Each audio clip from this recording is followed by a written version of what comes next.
Hello everyone and welcome to your own channel trending exam. तो आज हम लोग करने वाले हैं हमारे चैप्टर नंबर 14 का पार्ट 5, जो कि होगा इस चैप्टर का लास्ट पार्ट। और इस चैप्टर के अंदर हम लोग जितने भी 170 प्रीवियस ईयर के क्वेश्चंस जो है वो हम कंप्लीट कर लेंगे। ठीक है। तो अगर आप लोगों ने अब तक चैप्टर नंबर 1 से लेकर के चैप्टर नंबर 14 के पार्ट 4 तक की कोई भी वीडियोस नहीं देखी है तो टेंशन की बात नहीं है, मैं लिंक डिस्क्रिप्शन बॉक्स में डाल दूंगा, आप प्लेलिस्ट कंप्लीट वहां से देख सकते हैं। और काफी ज्यादा बेनिफिशियल होगा ये आपके लिए। साथ ही साथ मैं इस पीडीएफ का लिंक भी डिस्क्रिप्शन बॉक्स में डाल दूंगा जिससे मैं पढ़ा रहा हूं, ताकि आप लोग सेल्फ स्टडी भी कर सके। ठीक है। तो चलिए बिना किसी देरी के स्टार्ट करते हैं आज की वीडियो।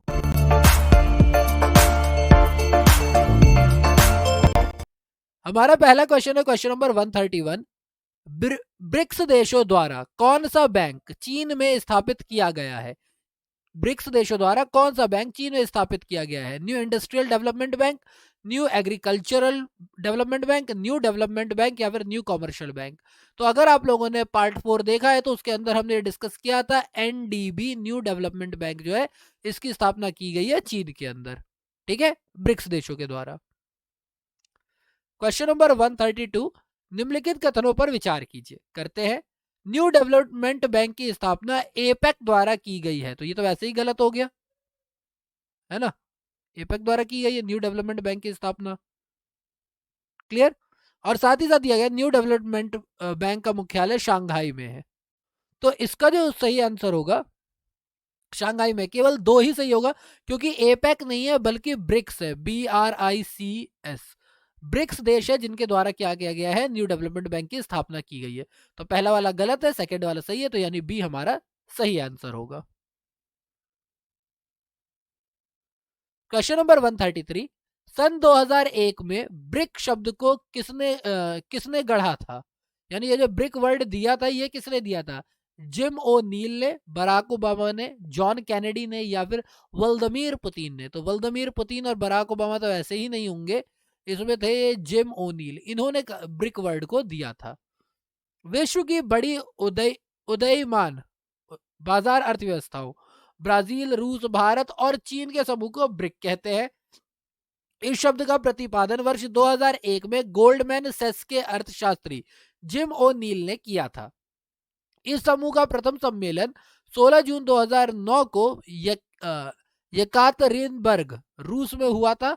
14 अप्रैल 2011 को सान्या चीन में आयोजित तीसरे ब्रिक्स सम्मेलन में दक्षिण अफ्रीका के शामिल होने के से ब्रिक को ब्रिक्स में रूपांतरित कर दिया गया था। ये हमने पहले भी पढ़ा था कि पहले इसका नाम BRIC था, यानी ब्राजील, रूस, India, China.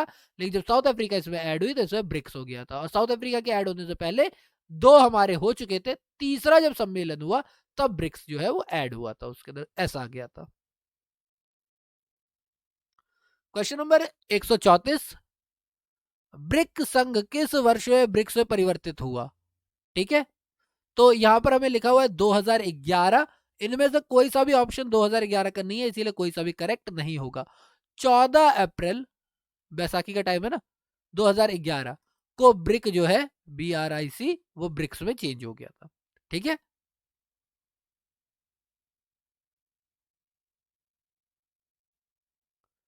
Question number 135।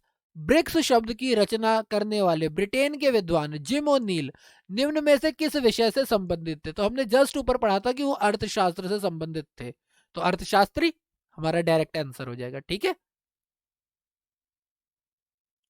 Question number 136। Brick देशों के संदर्भ में निम्नलिखित कथनों पर विचार कीजिए। वर्तमान में चीन का सकल घरेलू उत्पाद अन्य तीन देशों के सकल घरेलू उत्पाद के योग से अधिक है। ओके। चीन की जनसंख्या किन्हीं अन्य दो देशों की जनसंख्या के योग से अधिक है। देखो, अगर मैं इसमें से बात करता हूं तो इसमें केवल वन जो है वो सही है, लेकिन चीन की जनसंख्या किन्हीं अन्य दो देशों की जनसंख्या के योग से अधिक है, ये बात गलत हो जाएगी। ठीक है। पर पहला वाला जो है वो सही है कि वर्तमान में चीन का सकल घरेलू उत्पाद अन्य तीनों देशों के सकल घरेलू उत्पाद के योग से अधिक है, ये बात बिल्कुल सही है। तो इसीलिए ए हमारा करेक्ट ऑप्शन होगा, क्योंकि केवल एक ही सही होगा। ब्रिक्स जीडीपी बिलियन डॉलर और जनसंख्या मिलियन में। 2010 15, फिर ये भी 10 और 15, मेरे ख्याल से यहाँ आ जानी चाहिए थी ना, ऐसे ये पूरा एरिया सेम होना चाहिए। ठीक है। तो चीन की अगर हम बात करते हैं जीडीपी तो 8,250 थी और इधर 11,007। ब्राजील की 2,425, रूस की 1,900 और ये भारत की 1,900। तो 19, 38, 38 और 20 तब भी 82 से तो कम ही पड़ रहे हैं। सही बात है। यहाँ पर 11,000 है, ये 1,700, 1,300, 2,000, 2 1 3 और 1 4, बहुत कम है। तो ये बात, पहली बात तो सही है कि इन तीनों का योग कर दोगे तो भी चाइना की जो जीडीपी है वो ज्यादा है। लेकिन अगर मैं जनसंख्या की बात करूं तो भारत और रूस को अगर मैं ऐड कर दूं, ठीक है, तो खुद ही देख सकते हो आप, 3 हो गया, 4 5 हो गया और 2 1 3 हो गया। ठीक है, तो इसकी बात करूं या इन दोनों को ऐड कर दूं, मैं ब्राजील और भारत को ऐड कर दूं, तो जनसंख्या के मामले में ये बात सच नहीं होगी। अतः स्पष्ट है कि विकल्प ए सत्य है। वर्तमान स्थिति में ब्रिक्स देशों के जीडीपी करंट अवरोही क्रम में इस प्रकार है। सबसे ज्यादा चीन के पास है जीडीपी, उससे कम ब्राजील के पास, उससे कम सॉरी उससे कम भारत, भारत के बाद ब्राजील, फिर रूस, फिर दक्षिण अफ्रीका। तो अभी सबसे ज्यादा चाइना, उसके बाद भारत, उसके बाद ब्राजील। क्रय शक्ति क्षमता के आधार पर अगर हम बात करते हैं तो भी हमारा जो ब्रिक्स है वो इसी तरीके से चीन भारत, लेकिन यहां पर पीपीपी के आधार पर जो है रूस तीसरे नंबर पे, ब्राजील चौथे नंबर पर और साउथ अफ्रीका पांचवें नंबर पे आता है। क्वेश्चन नंबर 137, निम्नलिखित में से कौन सा ब्रिक्स देशों में से एक नहीं है? तो B for Brazil, R for Russia, S for South Africa है, पर के सी फॉर कनाडा नहीं, चाइना है। तो इसका तो कनाडा हमारा करेक्ट आंसर हो जाएगा। ठीक है, वो शामिल नहीं है। क्वेश्चन नंबर 138, ब्रिक्स देशों का प्रथम शिखर सम्मेलन हाल ही में, हाल यानी 2009 के करीब, किस देश में हुआ था? तो अगर हम लोगों को याद है तो वो पहला कहां हुआ था? चीन में हुआ था। ठीक है, ब्रिक्स का, ब्रिक का हुआ था रूस में, ब्रिक्स का चीन में। क्वेश्चन नंबर 139, सबसे तेजी से विकास करने वाली अर्थव्यवस्थाओं ब्रिक में साउथ अफ्रीका कब सम्मिलित हुआ था? 2011 में सम्मिलित हुआ था, 14 अप्रैल 2011। सिंपल बात। ठीक है, डी करेक्ट है। क्वेश्चन नंबर 140, निम्नांकित ब्रिक्स राष्ट्रों में से किसकी प्रति व्यक्ति आय सबसे अधिक है? यानी कौन से देश है जो सबसे ज्यादा पैसा है? तो सबसे ज्यादा की अगर हम बात करते हैं तो वो आता है हमारा रूसी समुदाय, क्योंकि यहाँ पर समुदाय की बात करते हैं, इसीलिए रूसी समुदाय सबसे ज्यादा अमीर हो गया। प्रश्नकाल में ब्रिक्स देशों में सर्वाधिक प्रति व्यक्ति आय रूस की थी। विश्व बैंक के वर्तमान आंकड़ों के अनुसार वर्ष 2019 में प्रति व्यक्ति आय के आधार पर ब्रिक्स देशों का क्या है? सबसे ज्यादा रूस, उसके बाद चीन, उसके बाद ब्राजील, उसके बाद साउथ अफ्रीका, उसके बाद भारत। यानी भारत में प्रति व्यक्ति आय सबसे कम है ब्रिक्स देशों के हिसाब से। क्वेश्चन नंबर 144, शांघाई सहयोग संगठन का शिखर सम्मेलन जिसमें भारत को पूर्ण सदस्य के रूप में शामिल किया गया, संपन्न हुआ कहां पर? उफा में, डुसाम्बे में, ताशकंद में या फिर अस्ताना में? तो ये था अस्ताना। ठीक है, ये कजाकिस्तान में है, अस्ताना यहां पर हुआ था शंघाई सहयोग संगठन। तो अस्ताना में शंघाई सहयोग संगठन के सदस्य राष्ट्रों के राष्ट्राध्यक्षों की 17वीं शिखर बैठक के दौरान 9 जून 2017 को भारत और पाकिस्तान को संगठन के पूर्ण सदस्य के राष्ट्र का दर्जा प्रदान किया गया। ठीक है, क्वेश्चन नंबर 142, निम्नलिखित देशों में से कौन शंघाई 5 का सदस्य नहीं है? चीन, कजाकिस्तान,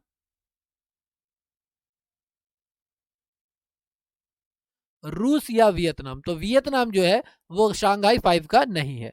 दिए गए विकल्पों में वियतनाम शंघाई 5 का सदस्य नहीं है। 15 जून 2001 को शंघाई में इस अंतरराष्ट्रीय संगठन के गठन की घोषणा की गई।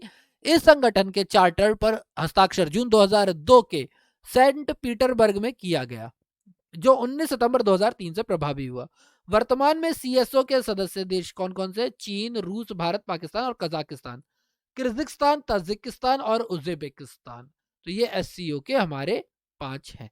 ठीक है, शांघाई के जो हमारे क्या कहेंगे उसे, संगठन, ऑर्गेनाइजेशन है ना।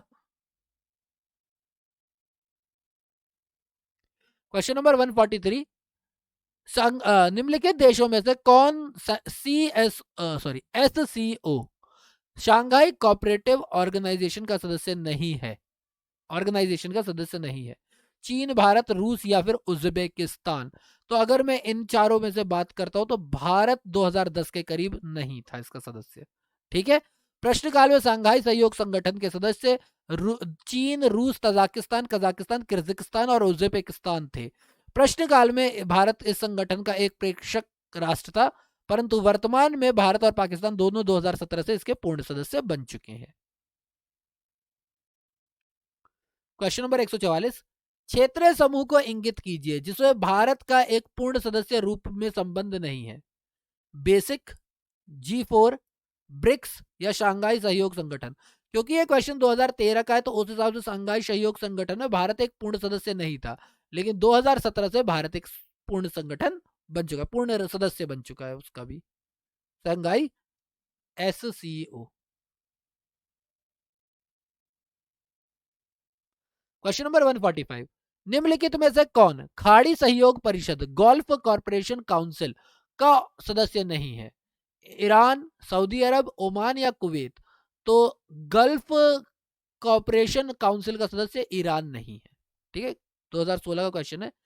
25 मई 1981 में सऊदी अरब में रियाद में Bahrain, Kuwait, Oman, Qatar, Saudi Arab और संयुक्त अरब अमीरात ने एक समझौते के अंतर्गत खाड़ी सहयोग परिषद गल्फ कॉरपोरेशन काउंसिल की स्थापना की थी। खाड़ी सहयोग परिषद की संकल्पना रक्षा सहयोग के साथ साथ क्षेत्रीय साझा बाजार के रूप में की गई थी।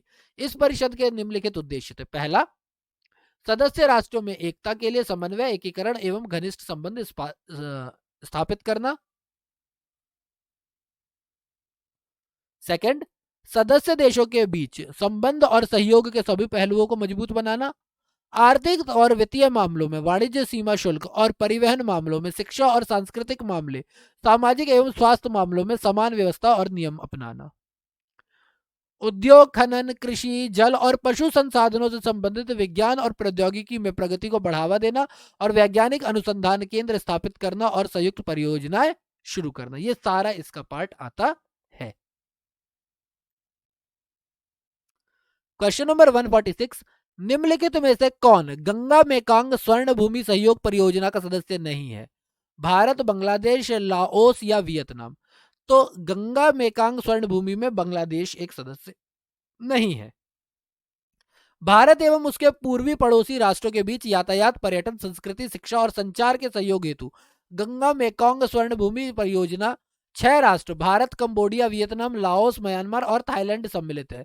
बांग्लादेश इसमें शामिल नहीं है।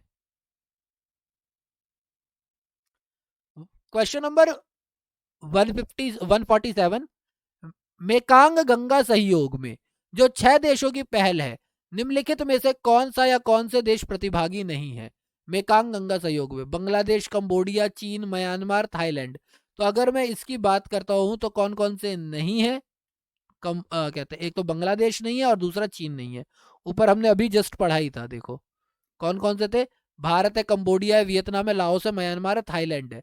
तो इस यानी चीन और बांग्लादेश नहीं है। सी करेक्ट आंसर होगा। मेकांग गंगा सहयोग मेकांग गंगा कॉरपोरेशन की स्थापना वर्ष 2000 में वियतियन लाओस में की गई। इसका उद्देश्य दो महान नदियों गंगा और मेकांग द्वारा सीमांकित क्षेत्र में पारस्परिक सहयोग पर आधारित संबंधों की स्थापना करना। गंगा क्षेत्र में भारत और मेकांग क्षेत्र में 5 देश कंबोडिया, लाओस, म्यांमार, थाईलैंड एवं वियतनाम द्वारा मेकांग गंगा सहयोग पहल की शुरुआत की गई।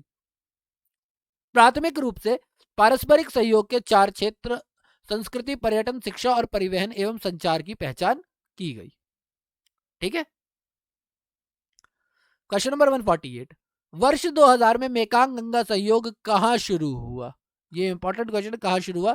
तो हमने अभी पढ़ा था कि ये कहां पे, वियतनाम, लाओस में 2000 में। तो कहा था ये लाओस में। ये हमारा करेक्ट आंसर है, बाकी पढ़ूंगा ही नहीं मैं।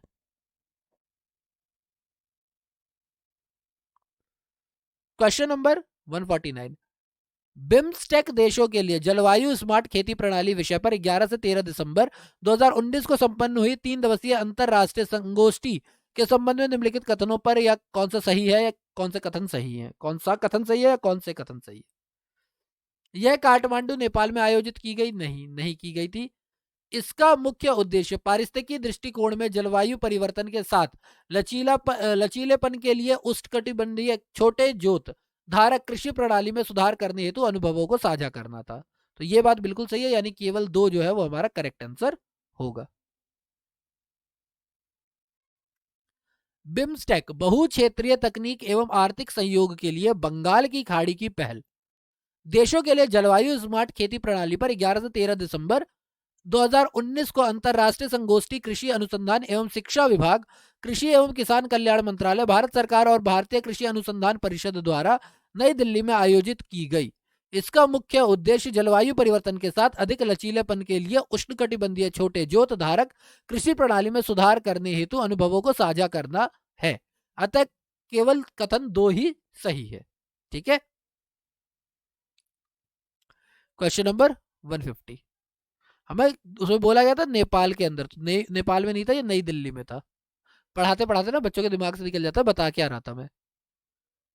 चलो, उनमें अद्भुत विविधता है, वे सैकड़ों भाषाएं व बोलियां बोलते हैं, उनमें बीसों जाति समूह समविष्टिक है, उनमें अत्यधिक औद्योगिक कृत अर्थव्यवस्थाएं भी है तथा सद्योजात अर्थव्यवस्था भी है। यह पृथ्वी तल के आधे भाग में फैले हैं तथा उन विश्व की 2/5 जनसंख्या निवास करती है। यह संवर्धित देश समूह कौन सा है? साप्टा, एपेक, ईसी या सीआईएस? तो ये जो 2/5 जनसंख्या वाले की बात आ गई ना, ये आ जाता है एशियन पैसिफिक इकोनॉमिक कॉर्पोरेशन। ठीक है, Asia Pacific economic corporation, B सही होगा। उपयुक्त कथन नवंबर 1989 में स्थापित 21 सदस्य एशिया प्रशांत आर्थिक सहयोग एशिया पैसिफिक इकोनॉमिक कॉर्पोरेशन अर्थात एपेक के लिए सत्य है।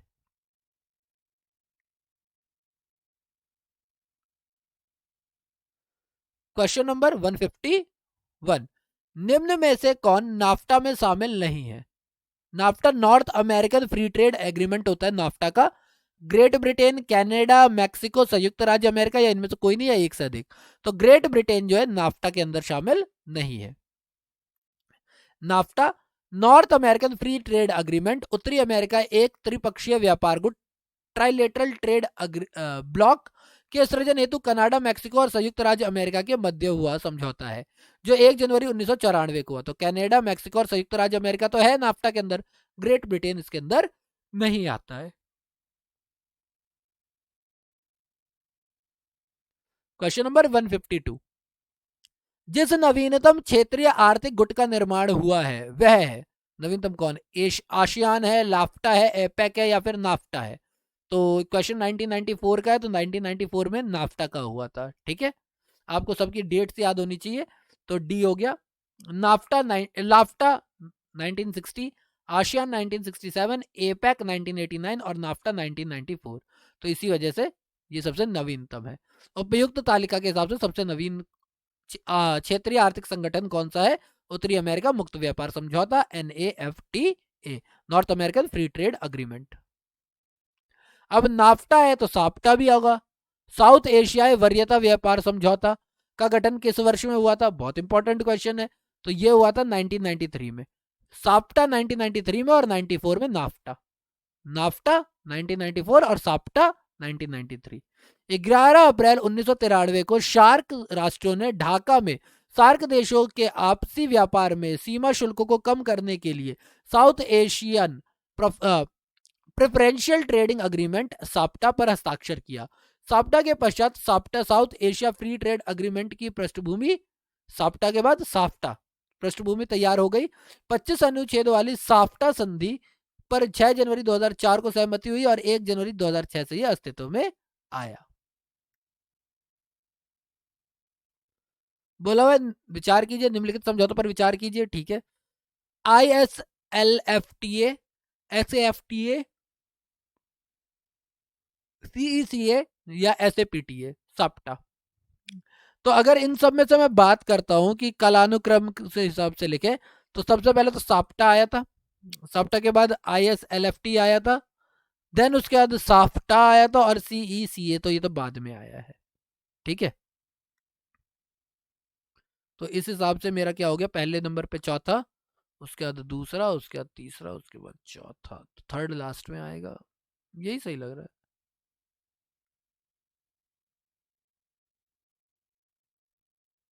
बी करेक्ट है। साप्टा दक्षिण एशिया अधिमान्य व्यापार व्यवस्था ढाका में 11 अप्रैल 1993 को हस्ताक्षरित हुआ और यह दिसंबर 1995 से प्रभावी हुआ। ISLFTA भारत श्रीलंका मुक्त व्यापार समझौता वर्ष 1998 में हस्ताक्षरित हुआ और 2000 से प्रभावी हुआ। साफ्टा जनवरी 2004 में साइन हुए इस पे। और CECA यानी भारत और सिंगापुर के बीच व्यापार आर्थिक सहयोग जो है, इकोनॉमिक कॉर्पोरेशन बिटवीन साउथ कहते हैं, क्या हो गया, भारत एंड सिंगापुर, ये 29 जून 2005 में इसका क्या हुआ, सिग्नेचर हुए। ठीक है। क्वेश्चन नंबर 155, निम्नलिखित युग्मों पर विचार कीजिए। संगठन दे रखा है, उनका मुख्यालय दे रखा है। ठीक है, कौन सा सही है ये बताना है। तो एशियाई विकास बैंक टोक्यो में नहीं है। एशिया प्रशांत आर्थिक सहयोग सिंगापुर, ये बात सही है। दक्षिण पूर्व एशियाई राष्ट्रीय संघ बैंकॉक नहीं, ये भी नहीं है। क्लियर, तो यानी केवल सेकंड वाला सही है। एशिया प्रशांत आर्थिक सहयोग का मुख्यालय सिंगापुर में है, जबकि एशिया विकास बैंक का मुख्यालय मनीला में है। टोक्यो की जगह कहा बोलोगे, मनीला। फिलीपींस तथा दक्षिण पूर्व एशियाई आसियान का मुख्यालय जकार्ता इंडोनेशिया में, ना कि बैंकॉक में। क्वेश्चन नंबर 156, निम्नलिखित में से किन देशों ने नामा 11 का गठन किया है। विकसित देश, विकासशील देश, कम विकसित देश, विकासशील एवं कम विकसित देश। तो केवल जो विकासशील देश थे उन्होंने नामा 11 का गठन किया है। विश्व व्यापार संगठन में विकासशील देशों में नामा 11 का नाम गठजोड़ बना है। इसमें शामिल देश कौन कौन से 11 होंगे। अर्जेंटीना, ब्राजील, भारत, मिस्र, इंडोनेशिया, साउथ अफ्रीका, वेनेजुएला। नामा या कृषितर बाजार प्रवेश, नामा, हाँ ठीक है, कृषि से इतर उत्पादों पर लगने वाले प्रशुल्क और प्रशुल्केतर उपायों की कमी करने हेतु की गई सौदेबाजी से संबंधित है। नामा 11 के सदस्य कौन कौन से हैं। वेनेजुएला, मिस्र, Brazil, Indonesia, Bharat, Namibia, Philippines, south Africa, Tunisia, Argentina और बोलीविया। ये जो है ये हमारे कौन से हैं, नामा 11 के देश हैं। G15 क्या है। G15 विश्व के विकसित देशों का संगठन, यूरोप के विकसित देशों का संगठन, एशिया के विकासशील देशों का संगठन या विश्व के विकासशील देशों का संगठन। तो यह है विश्व के विकासशील देशों का संगठन। G15 विकासशील देशों में परस्पर सहयोग को बढ़ाने हेतु स्थापित एक अनौपचारिक संगठन है। इसकी स्थापना सितंबर 1989 में बेलग्रेड, यूगोस्लोवाकिया में नॉर्वे निर्गुट शिखर सम्मेलन के समय हुई थी। G15 का सचिवालय जेनेवा स्थित प्रौद्योगिकी सेवा सुविधा टेक्निकल सर्विस फैसिलिटी में संचालित होता है। क्वेश्चन नंबर 158, इन देशों में से कौन सा देश G8 समूहों का सदस्य नहीं है। फ्रांस, इटली, स्पेन या जर्मनी। तो इटली जो है वो G8 का नहीं है। ठीक है। प्रारंभ में G7 विश्व के 7 औद्योगिक रूपों में विकसित गैर समाजवादी देशों का एक संगठन था, जिसमें America, Canada, Germany, Britain, France, Italy और जापान सम्मिलित थे। लेकिन बाजारोमुखी अर्थव्यवस्था की ओर अग्रसर होने के पश्चात रूस भी इस संगठन का वर्ष 1997 में सदस्य बन गया। अतः अब इसे G8 के नाम से जाना जाने लगा। उल्लेखनीय है कि वर्तमान में रूस की सदस्यता निलंबित होने के कारण इसे पुनः G7 कहा जाने लगा है। तो 2014 से ये पहले G8 बना, लेकिन अब दोबारा से ये G7 बन गया है। क्वेश्चन नंबर 159, G8 देशों में के रूप में जाना जाने वाला वर्तमान राष्ट्र समूह पहले G7 के रूप में शुरू हुआ था। निम्नलिखित देशों में से कौन इस देश का समूह में नहीं था। कनाडा, इटली, जापान या रूस। तो रूस जो है वो 1997 में इसका बना था फ्रेंड, लेकिन 2014 में फिर से फ्रेंड हट गया, यानी G7 दोबारा से हो गया। क्वेश्चन नंबर 160, भारत कौन सा देश G8 का सदस्य नहीं है। तो भारत जो है वो G8 का सदस्य नहीं है। क्वेश्चन नंबर 161, G8 के 37वें शिखर सम्मेलन फ्रांस में 26 से 27 मई 2011 को संपन्न हुआ। कहां पर। बोर्दो में, ड्यूविले में, ट्यूलेज में या वर्सालियस में। तो ये था वो ड्यूविले में। ठीक है, G8 का 37वां शिखर सम्मेलन था वो ड्यूविले में था।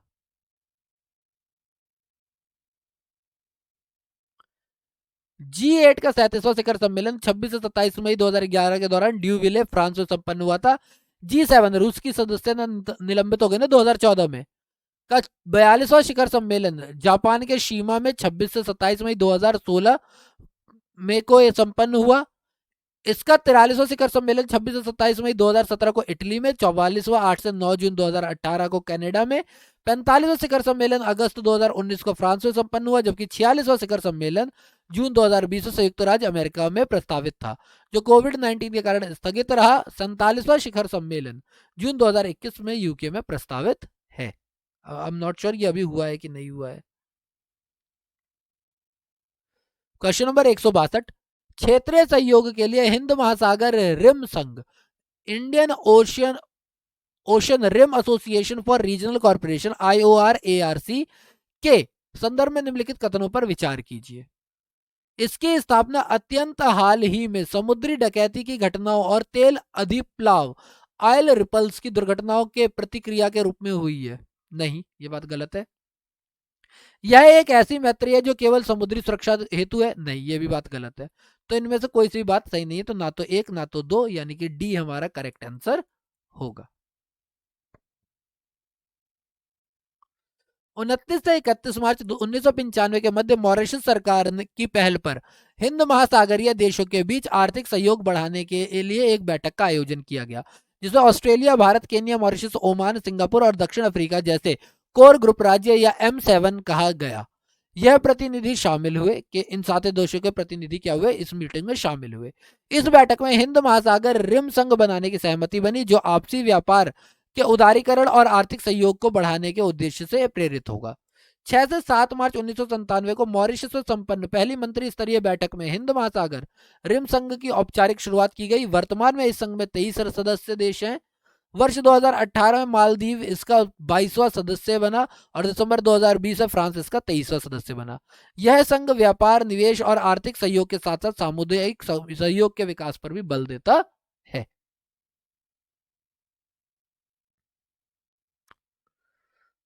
क्वेश्चन नंबर 163, G8 मस्कोका पहल संबंधित है किससे? अंतरराष्ट्रीय आतंकवाद की रोकथाम समापन से, मातृ एवं शिशु के स्वास्थ्य से, अंतरराष्ट्रीय विवादों के निपटारे से, या फिर ग्रीन हाउस गैस को कम करने से। तो G8 का मस्कोका जो है वो मातृ और शिशु के स्वास्थ्य से संबंधित है। G8 के समूह का 36वां शिखर सम्मेलन कनाडा के हंट्सविले मस्कोका में हुआ था। इस सम्मेलन के दौरान स्वीकृत मस्कोका पहल मातृत्व, नवजात और बाल स्वास्थ्य पर केंद्रित है, जिसके तहत शताब्दी विकास लक्ष्य MDGs 4 और 5 की प्राप्ति के लिए वर्ष 2010 से 15 के बीच अतिरिक्त $5 बिलियन की निधि प्रदान करने की घोषणा की गई। ये लोग योजनाओं में इतना पैसा लगाते हैं, उसका फायदा पता नहीं कब दिखेगा। क्वेश्चन नंबर 164, भारत, चीन, ब्राजील और अन्य विकासशील देशों द्वारा विश्व व्यापार संगठन के भविष्य में बातचीत करने के लिए बनाए गए समूह को क्या कहा जाता है? G77, G22, G55 या G11? तो यह G77। भारत, चीन, ब्राजील और अन्य विकासशील देशों द्वारा विश्व व्यापार संगठन से भविष्य में बातचीत किए जाने के लिए बनाए गए समूह को G77 कहा जाता है। इसकी स्थापना 15 जून 1964 को हुई थी और इसका उद्देश्य विकासशील देशों के आर्थिक हितों की संरक्षण है। क्वेश्चन नंबर 165, आशियान इसके लिए किसके लिए? Academy of south east Indian Asian nation, association of south east African nation, association of south east Asian nation, या उपयुक्त में से कोई नहीं। तो आशियान का जो करेक्ट है वो है association of south east Asian nation. ASEAN, ASEAN, association of south east Asian nation, दक्षिण पूर्व एशियाई राष्ट्रों का संघ। क्वेश्चन नंबर 166, निम्नलिखित देशों में से कौन आशियान का सदस्य नहीं है? भारत, इंडोनेशिया, मलेशिया या सिंगापुर? तो आशियान का भी सदस्य भारत नहीं है। वर्ष 1967 में थाईलैंड की राजधानी बैंकॉक में दक्षिण पूर्वी राष्ट्रों के संगठन आशियान की स्थापना हुई थी। इसका मुख्यालय जकार्ता में। आशियान के 10 सदस्य Indonesia, Thailand, Brunei, Laos, Singapore, Vietnam, Malaysia, Philippines, Myanmar और कंबोडिया। ठीक है। क्वेश्चन नंबर 167, निम्न में से कौन सा देश आसियान का सदस्य नहीं है? Vietnam, Thailand? ठीक है, यही देख लो ना, यहाँ पर 10 तो इंडोनेशिया, थाईलैंड ये सब तो है, तो थाईलैंड तो है। दक्षिण कोरिया या फिर इंडोनेशिया। तो इससे सीधी बात है दक्षिण कोरिया आएगा जो आसियान का सदस्य नहीं है। ब्रुनोई किस राष्ट्र समूह का सदस्य है? नाटो का, ईईसी का, सार्क का या आसियान का? हमने नीचे ही पढ़ा है, इसका आसियान का सदस्य होगा ये। ठीक है। क्वेश्चन नंबर 169, निम्नलिखित देशों पर विचार कीजिए, ऑस्ट्रिया, कनाडा, चीन, भारत, जापान और यूएसए। उपयुक्त में से आसियान के मुक्त व्यापारों के भागीदारी कौन कौन से देश हैं?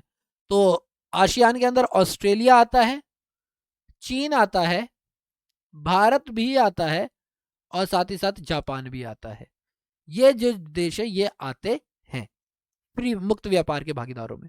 आसियान द्वारा 6 वार्ता भागीदार हैं जिनमें चीन, जापान, कोरिया, भारत, ऑस्ट्रिया और ऑस्ट्रेलिया है, ऑस्ट्रेलिया और न्यूजीलैंड के साथ 5 मुक्त व्यापार समझौतों पर हस्ताक्षर किए गए हैं। Question number 170, regional comprehensive economic partnership, regional comprehensive economic partnership पद प्राय समाचारों में देश के एक मुख्य समूह के मामलों के संदर्भ में आता है। समाचारों में देश के एक समूह के मामलों के संदर्भ में आता है। देशों के उस समूह का क्या कहा जाता है जिसके अंदर ये वर्ड यूज किया गया है, रीजनल कंप्रिहेंसिव इकोनॉमिक पार्टनरशिप? तो यह है हमारा आसियान। आसियान के अंदर ही रीजनल कंप्रिहेंसिव इकोनॉमिक पार्टनरशिप की बात आती है। Regional comprehensive economic partnership RCEP ASEAN के 10 देश Brunei, Myanmar, Cambodia, Indonesia, Laos, Malaysia, Philippines, Singapore, Thailand और वियतनाम। ये देशों के नाम आप याद कर लेना, मैंने अलग अलग ग्रुप के हिसाब से कई बार बताए हैं।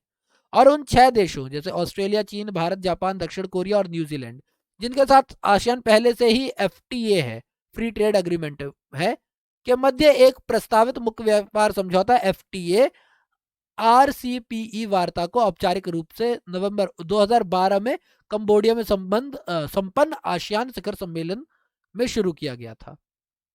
तो यानी कि ये जो रीजनल कंप्रिहेंसिव इकोनॉमिक पार्टनरशिप की बात हो रही है ये 2012 में कंबोडिया से शुरू किया गया है, ये वाला एफटीए फ्री ट्रेड एग्रीमेंट। ठीक है। तो आज हम लोगों ने क्वेश्चन नंबर 131 से 170 तक किया है और इसी के साथ हमारा चैप्टर 14 यहां पर कंप्लीट होता है। अब मेरे पास 4 चैप्टर और रह गए इस बुक में, चैप्टर नंबर 15, 16, 17 एंड 18। और इन 4 चैप्टरों को मैं जल्द से जल्द पूरा करने की कोशिश करूंगा। मेरी कोशिश तो ये रहेगी कि मैं एटलीस्ट आप लोगों को वैलेंटाइन डे से पहले फ्री कर दूं और ये मैं पूरा का पूरा कोर्स तब से उससे पहले निपटा दूं। तो अगर आपको वीडियो अच्छी लगी तो प्लीज़ वीडियो को लाइक करना। अगर वीडियो आपको लगता है कि अच्छी है और भी वीडियोस आपके काम की आती रहती हैं इस पर, तो प्लीज़ चैनल को सब्सक्राइब करें ताकि आपके पास नोटिफिकेशन पहुंच जाए चैनल पे वीडियोस की। और साथ ही साथ अगर आपको लगता है हमारी रीच दूसरे लोगों तक भी पहुंचनी चाहिए तो प्लीज़ वीडियो को ज़्यादा से ज़्यादा शेयर करें ताकि हमारी रीच दूसरों तक पहुंचे। और आपको मेरे लिए, आपके पास मेरे लिए कोई भी एडवाइस है, कोई भी सजेशन है, कोई भी कंप्लेन है या कोई भी डाउट भी है इवन आपका, तो प्लीज़ कमेंट बॉक्स में मुझे बताएं ताकि मैं आप उसको हटा करके, डाउट को ख़त्म करके अपनी वीडियोस को और ज़्यादा इंटरेक्टिव बना सकूं। बाकी थर्ड वेव ऑलरेडी इंडिया में है, आ चुकी है, बहुत तगड़ा इम्पैक्ट है इसका। तो सेफ रहिए, सुरक्षित रहिए, पढ़ते रहिए। Thank you for your time.